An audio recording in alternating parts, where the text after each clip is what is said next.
Bonsoir à tous, chers compatriotes. Notre pays ne peut plus vivre sous la dépendance d'une seule ressource.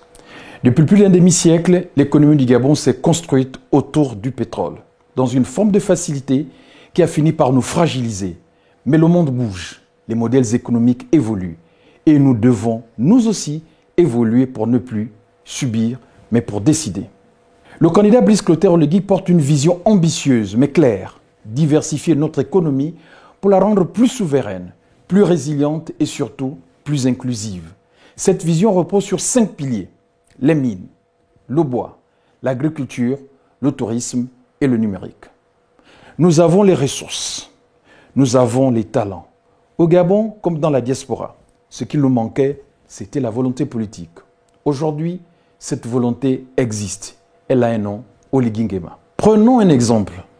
Dans les secteurs pétroliers et forestiers, le candidat a initié des décisions audacieuses. Grâce au rachat des actifs pétroliers d'Assala Energy, Tuile Oil et SMP par la Gabon Oil Company et à la reprise de la Société nationale des bois du Gabon par l'État, notre pays a repris le contrôle des secteurs stratégiques. Résultat en ce qui concerne le pétrole, en seulement 19 mois de transition, nous sommes passés de 26 000 à 82 000 barils jour, devenant le deuxième producteur national de pétrole. C'est plus qu'une performance technique, c'est une reconquête économique, car désormais, l'État capte davantage de revenus, dividendes, marge d'exploitation, part de production. Ce qui auparavant échappait à la nation reviendra dans ses caisses pour financer nos écoles, nos hôpitaux, nos routes, mais aussi notre sécurité. Ce redressement énergétique ne s'arrête pas au pétrole. Avec l'exploitation du gaz associé, le Gabon renforcera ses capacités en électricité tout en réduisant son empreinte carbone. Mais soyons lucides, chers compatriotes, soyons lucides. Si dans le passé, le pouvoir n'avait pas préféré nourrir des oligarchies improductives et investir dans des projets sans impact pour le peuple, le chantier d'aujourd'hui serait moins complexe. Il faut avoir le courage de le dire, mais il faut surtout aller de l'avant. C'est le prix à payer pour ne plus jamais reproduire les erreurs du passé. Dans le secteur minier, le projet Oligui prévoit la valorisation des gisements de Belinga, dans le Gouivindo, de Banyaka, dans le Haut-Ogoué, et de Milingui, dans la Nyanga, avec une attention particulière sur ces filières stratégiques, essentielles à la transition énergétique mondiale.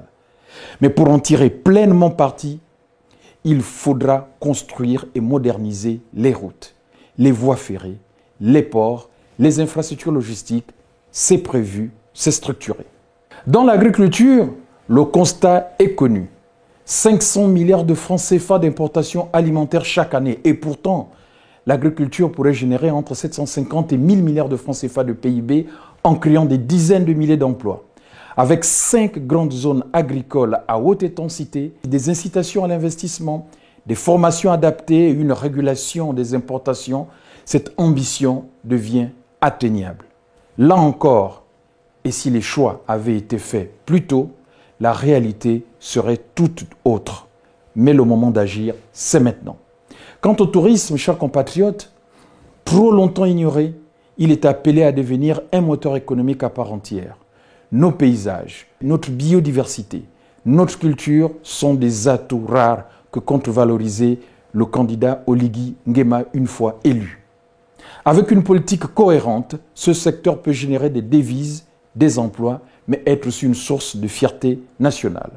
Enfin, le numérique. Il ne s'agit pas d'un luxe, mais d'un levier stratégique pour former nos jeunes, moderniser nos services publics, accélérer l'innovation et connecter nos territoires. Ce n'est pas une rêverie électorale, c'est une stratégie, c'est une volonté, c'est une méthode. C'est un homme d'État déterminé qui a décidé de tourner la page des illusions pour écrire celle de la transformation réelle. Mais il faut le rappeler avec force, le 12 avril n'est pas encore joué. Rien ne se fera sans vous. Votre mobilisation sera décisive. Le 30 août 2023, vous étiez dans la rue, unis dans l'espoir. Le 12 avril, vous devez voter, unis dans la responsabilité.